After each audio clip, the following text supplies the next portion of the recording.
Oi, tudo bem? E hoje o tema principal é memória. Para que serve a memória, né? A que se destina a memória?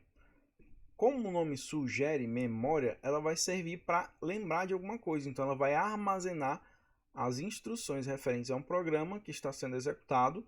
E dois, vai armazenar também os dados referentes àquele programa, que é o que von Neumann sugeriu, né? Colocar dados e programas aqui na memória principal, tá? E esses dados seriam dados intermediários. Por exemplo, o que seria um dado intermediário? Você quer somar três números, então você vai somar A mais B e o resultado vai somar com C. Então, o resultado de A mais B é um dado intermediário. E também armazenar os resultados finais que vão ser transmitidos para um dispositivo de saída, tá bom? A memória pode ser caracterizada por três coisas, né? O tamanho, a velocidade e a tecnologia. É importante a gente entender que os elementos que vão ser armazenados na memória, eles ficam em um local. E esse local vai ter que ser encontrado, né? Para ele ser encontrado, ele precisa de um endereço. Então, cada um dos elementos armazenados na memória tem um endereço próprio, o que torna possível fazer busca na memória para recuperar alguma informação que foi guardada nessa memória.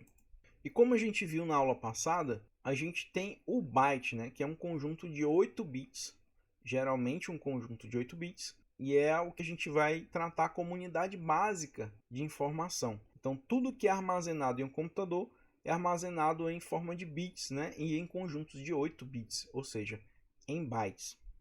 E dependendo da memória, da organização da memória, cada endereço é referente a um conjunto de bytes, ou seja, palavras, né? Então, se você tem uma memória e em cada endereço dessa memória a gente tem 2 bytes, então a gente diz que é uma memória que tem 2 bytes por palavra.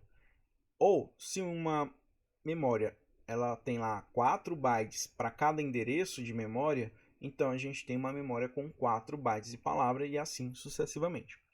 Quanto ao tamanho, a gente tem duas formas de nomear, tá? E nessas duas formas a gente tem múltiplos da unidade básica, que é o byte. Então a gente tem o prefixo definido aqui pelo IEC, que é o prefixo binário, e a gente tem também o prefixo aqui do sistema internacional, que é o mais comum, que é o mais utilizado. Tá?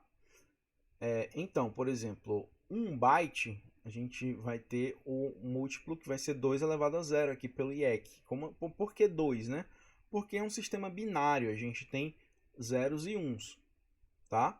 Então, 1 byte vão ser 8 bits. Quando a gente tem 1000 bytes, né, a gente vai ter 2 elevado a 10, ou seja, 1024 bytes. 1 kibibyte, né, segundo aqui o IEC. E assim por diante, tá? Só que a gente vai dar mais importância aqui para os prefixos do sistema internacional. Por quê? São mais utilizados, é muito mais comum a gente encontrar esse tipo de nomenclatura. Raramente você vai ver isso aqui. Tá? Então, a gente tem simplesmente múltiplos aqui, né? Então, um múltiplo de byte, né, para 1000 seria o kilobyte, assim como quilograma, como quilômetro, tá? Então, a gente tem 1000 vezes um byte. Então, a gente tem 1000 bytes, a gente tem 1 kilobyte. E assim por diante. 1 milhão de bytes é igual a 1 megabyte. 1 bilhão de bytes é igual a 1 gigabyte. 1 trilhão de bytes é igual a 1 terabyte e assim por diante. A maior unidade que a gente tem é o yottabyte, que é equivalente a um septilhão de bytes, tá? No que isso é importante, né? A gente utiliza essas unidades aqui para ter noção de capacidade, né? Por exemplo, quando você compra um cartão de memória, esse cartão de memória vai ter uma capacidade lá escrito nele, né? Você vai comprar um cartão de 4 gigabytes, vai comprar um cartão de 32 gigabytes, tá? Então isso indica quantos bytes a gente consegue armazenar nesse cartão de memória. O mesmo vale para a memória RAM, né? Quantos gigabytes de memória RAM tem um celular? Tá? Hoje tem 3, 4, até 8 gigabytes de memória RAM num celular. E um computador, um notebook, quantos gigabytes tem um notebook? Os que tem menos tem 4, né? Os que tem mais tem 16, mas claro que pode ter mais, até 32, então isso vai variar, tá bom? Isso, claro, influencia no preço. Outra característica da memória é a velocidade, né? Então, a gente tem uma hierarquia de memória que é relacionado a isso, a velocidade, né? Velocidade quer dizer o quê? O tempo que essa memória vai demorar para fazer leituras ou gravações, né? Quantos segundos eu vou demorar para gravar um determinado número de bits, tá? Então, essa velocidade é medida em bits por segundo, ou bps, tá? E vai variar aqui de acordo com o tipo de memória, né? E está relacionado com o custo. Então, outra característica das memórias é a tecnologia, né? Como aquela memória é construída, como aquela memória funciona, tá? Então, a gente tem diversos tipos de dispositivos de armazenamento, né? A gente tem memória RAM, a gente tem SSDs, a gente tem pendrive, a gente tem HD, CD, fita cassete. Então, são diversos tipos, diversos padrões, né? Que a gente tem aqui essa seta de letrinhas aqui, essas todas indicam uma tecnologia, uma forma diferente de armazenar e trafegar dados, tá? Bom, as memórias em um computador, elas são do tipo primária, né? Memória RAM, memória ROM. E o que é que isso quer dizer, né? Que um computador não funciona sem esse tipo de memória. Computador qual? De qual tipo eu estou falando? Eu estou falando de um PC, né? De um notebook ou um desktop. Mas isso também se aplica a diversos outros tipos de computador, tá bom? E as memórias secundárias são as memórias que a gente utiliza para guardar nossos arquivos, né? Por exemplo, quando você tira foto em um celular, aquela foto ela vai ser armazenada em uma memória secundária. Você conecta um pendrive no seu celular para copiar aquela foto. Então você também está utilizando uma memória secundária para fazer o transporte, né? Utilizando um pendrive. Então a gente tem armazenamento interno e externo, que são memórias secundárias, tá? E elas são secundárias porque o computador pode funcionar sem elas. E aqui nessa hierarquia, as memórias primárias é a memória principal do computador, ou seja, a memória RAM, tá? E as memórias secundárias são as memórias que a gente utiliza para armazenar, né? São os HDs, SSDs, armazenamento externo, como eu já exemplifiquei. Das memórias primárias, a gente tem a memória RAM, tá? Que é Random Access Memory, ou memória de acesso aleatório, tá? É a memória principal, porque é onde são armazenados os dados e os programas em execução, tá? É o que a gente tem aqui nesse bloquinho vermelho, tá? Então, todos os dados que o processador precisa e os programas que o processador precisa executar, eles estão todos alocados aqui na memória principal, tá? E uma característica dessa memória é que ela é volátil, ou seja, ela é temporária. Quando o computador está ligado, os dados são gravados nessa memória. Quando o computador é desligado, ela se apaga, tá? E a memória RAM nos computadores, elas têm essa apresentação aqui, tá? A gente vai ter essa maiorzinha aqui é para computadores desktop, né, computador de mesa, e essa menorzinha aqui para notebooks, né, mas elas diferenciam apenas no tamanho. Capacidade, velocidade são praticamente a mesma coisa, tá? E claro, outros tipos de computador também precisam de memória RAM, como no exemplo aqui, né, um smartphone. O smartphone tem memória RAM, né? Internamente aqui ele vai ter a placa-mãe dele, e na placa-mãe, né, não vai ter, claro, um slot para conectar memórias assim, mas tem um chip soldado na própria placa, né? Então a gente tem em algum lugar da placa, né? No caso desse smartphone aqui, a gente tem esse chipzinho aqui que é a memória RAM, né? A memória primária desse dispositivo. Ah, mas ele tem memória secundária? Sim, né? Que ele tem a memória RAM, que é volátil, que armazena os programas em execução naquele momento, e também vai ter um chipzinho aqui de memória secundária, né? Um chip de memória flash, que eu vou já falar. Como eu antecipei, uma memória ela tem endereços, né? E esses endereços podem ser compostos de mais de um byte, né? Então a gente tem palavras. Então cada endereço de memória armazena uma palavra e essa palavra tem um número X de bytes. Que isso vai variar de acordo com o fabricante da memória, com o tipo de memória, tá? Isso varia bastante. Mas simplificando, a gente tem que uma memória, ela tem uma organização como essa aqui, tá? Cada chipzinho desse aí, cada um desses componentes da memória aqui, ó, esses quadradinhos pretos aqui, são chips de memória. E cada um deles tem lá uma tabelinha, tá? E essa tabelinha ela tem endereços, tá? Então, se a gente puder ampliar o conteúdo desse chip, a gente vai encontrar algo do tipo, né? Uma tabela, e essa tabela tem várias célulazinhas aqui, ó.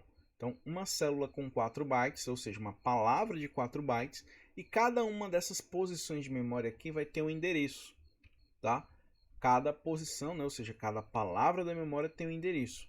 É como se fosse aqui rua e casa, tá? Então a gente vai ter linhas e colunas e cada um desses endereços vai ser um número, um valor específico, né? Um número em hexadecimal.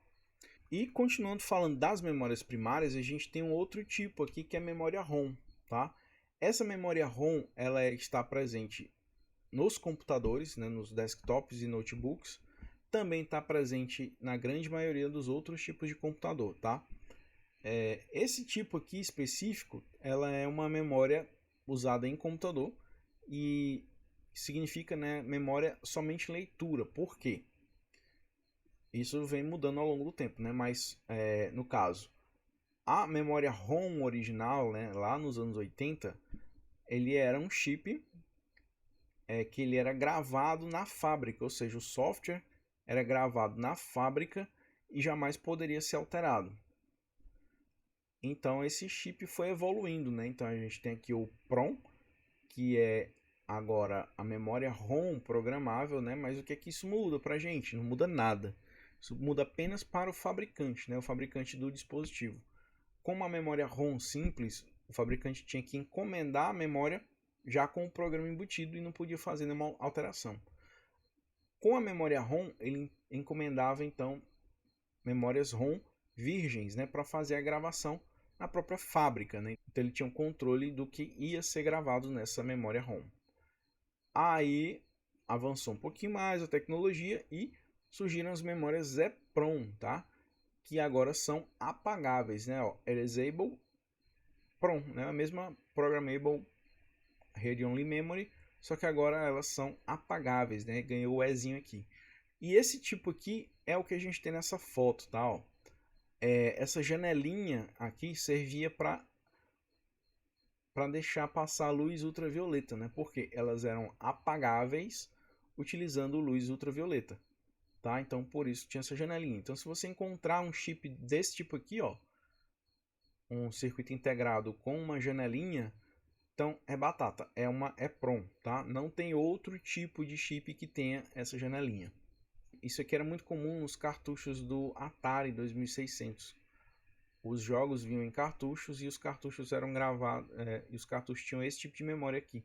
Os jogos eram gravados na memória PROM, né? Então, se a criança abrisse o cartucho e deixasse no sol, ia apagar o joguinho dele, tá? E mais na frente, né, surgiram as EEPROM, né, que é a mesma PROM, só que agora não tem mais essa janelinha para luz ultravioleta. Ela era apagável de maneira eletrônica, tá? Então ela era eletronicamente apagável, certo? E naturalmente elas evoluíram e a gente tem hoje em dia as memórias do tipo Flash ROM, que é o que a gente tem hoje na maioria dos dispositivos que utilizam memória ROM, tá bom? É o tipo de ROM que pode ser atualizada. É o que se faz quando atualiza a BIOS de um computador, faz o que? Altera o conteúdo da Flash ROM. Tá? Então, nos computadores comuns, né, nos notebooks e desktops, nessa memória aqui, Flash ROM, a gente tem gravado nela o BIOS, tá? Que é o Basic Input Output System. Ele contém mais dois programinhas, né? O POST, que é o Power On Self Test, que é um programa que executa ali na hora que a gente liga o computador, geralmente aparece a logomarca do fabricante, então aquilo indica para a gente que está sendo executado o POST, tá? O Power On Self Test. E quando a gente precisa mexer na configuração do computador, né? Tipo, mudar, por exemplo, para iniciar pelo pendrive, ou iniciar pelo CD, ou iniciar pelo HD, então a gente vai ter que acessar o setup ou parte dele para fazer essa alteração do dispositivo de boot, tá? Continua sendo read only memory, né? Memória somente leitura? Sim. Por quê? Porque ela ela permite, apesar dela permitir ser gravada aqui, ser atualizada, mas ela grava lá uma parte fixa, né, um programa fixo. E esse programa não pode ser alterado em tempo de execução. Você alterar alguns dados, esses dados são guardados lá de maneira temporária. Tanto que se você tirar a bateria, que geralmente tem na placa-mãe do computador, o conteúdo, né, dessas configurações é zerado, né, restaurado para o padrão de fábrica. Então sim, ela ainda é somente leitura. Por hoje é isso, pessoal. Até a próxima.